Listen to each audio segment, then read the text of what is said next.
Alright, screw it. I was planning to do more testing with this thing, but I'm just going to review it now, because otherwise I'll never get around to it.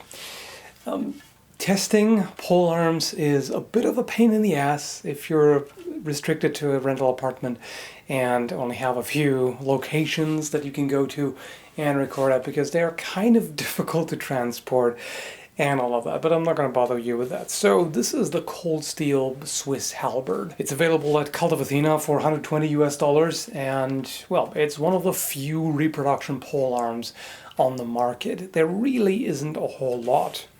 The blade is made of 1055 carbon steel. That's a dramatic shadow there, isn't it? Looming, foreboding. So, as you may know, I quite like polearms, and I would test and review a lot more of them if it wasn't such a hassle. And shipping, of course, tends to be expensive and all that.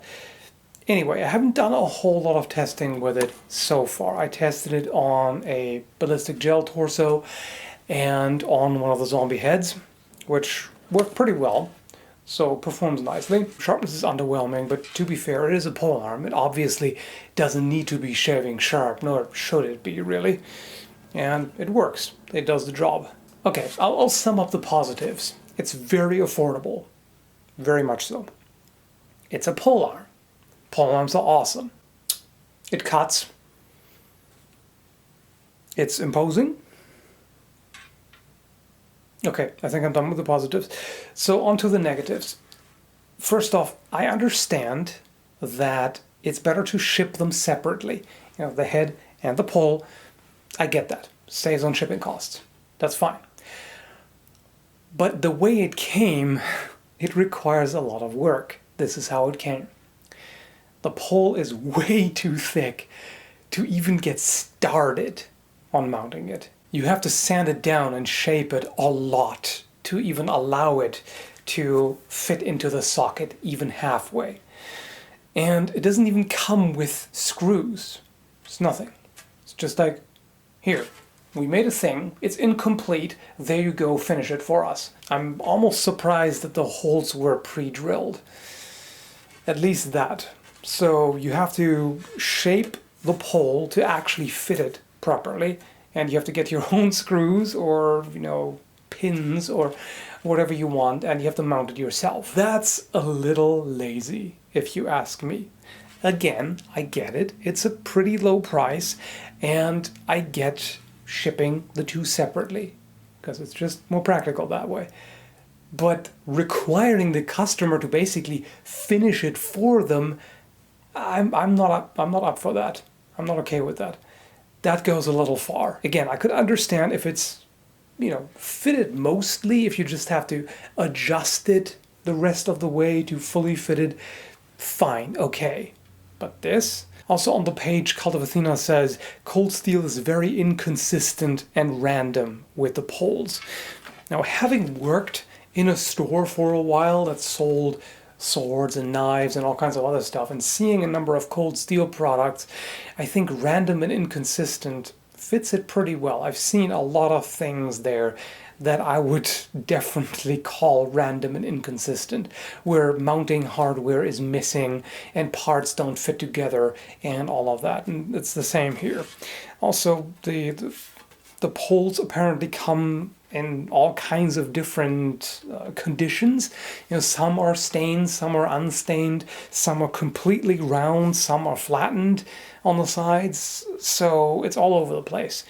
I actually specifically requested this kind here, so it is round all up until here, and then the two sides are flattened so that you can feel how it's aligned.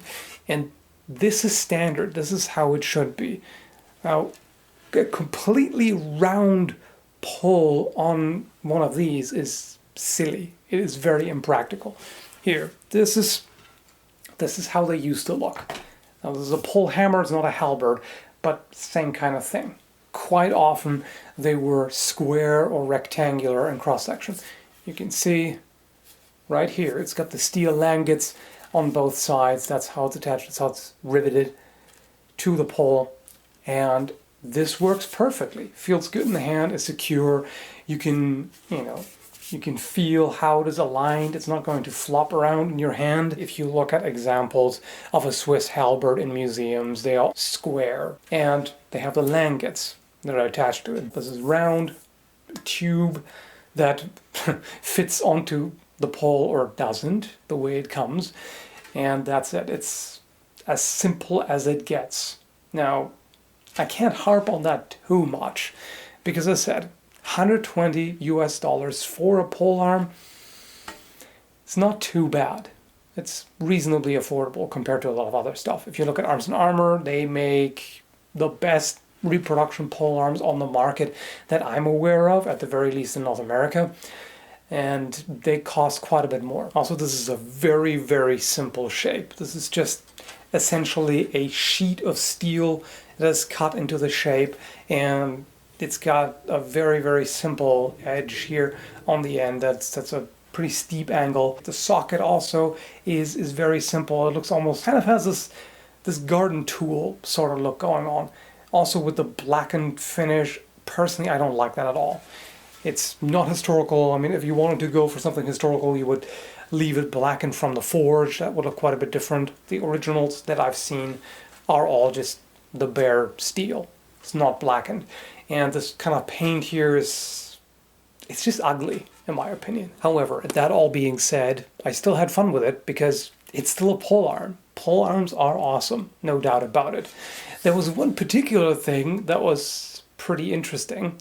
When I did a test on the ballistic gel dummy, I actually hit with the spike over top of one of the, well, bone analogs. I don't even really want to call them. It was just pipe. Alright, so I'm glad that I put a heart analog in there. It's just some cornstarch with water and food coloring and a condom, because that's nice and easy.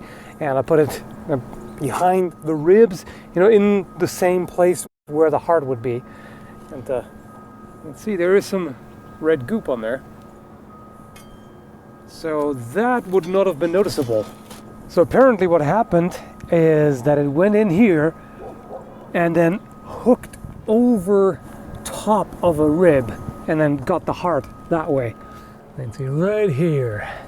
So it cut the top of the rib and the spike slipped in over it and then got the heart behind the rib. That's pretty interesting. Definitely not what I expected, and a very impressive and gruesome feat, really. So yeah, it is awesome. It can hit pretty hard, you know, by virtue of being a polearm.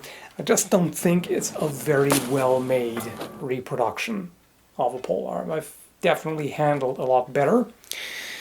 At the same time, I still kind of want to give it a pass because of how affordable it is and how few polearms there are on the market. Now, I realize it doesn't really sound like much of a recommendation if basically the most positive thing I say about it is it's a polearm. You know, the good thing is the type of item that it is, not necessarily this particular one. And maybe I'm a little bit too negative here. Today I'm kind of cranky. I just made a very cranky live stream video in which I just unleashed kind of a hate tirade about YouTube and all kinds of things. So I may still be in a somewhat more negative mindset, but it's modest, I'd say. It just about passes. I wouldn't say stay away from it at all costs, because it's still pretty cool. But if you can afford it, I'd say save up for an Arms and Armor. So yeah, that's pretty much about it. So hope you found the review, or whatever this was, interesting, and thanks for watching. Link down below as per usual. Also a bunch of other links to interesting stuff. And yeah, I'm out. Have a good one, folks.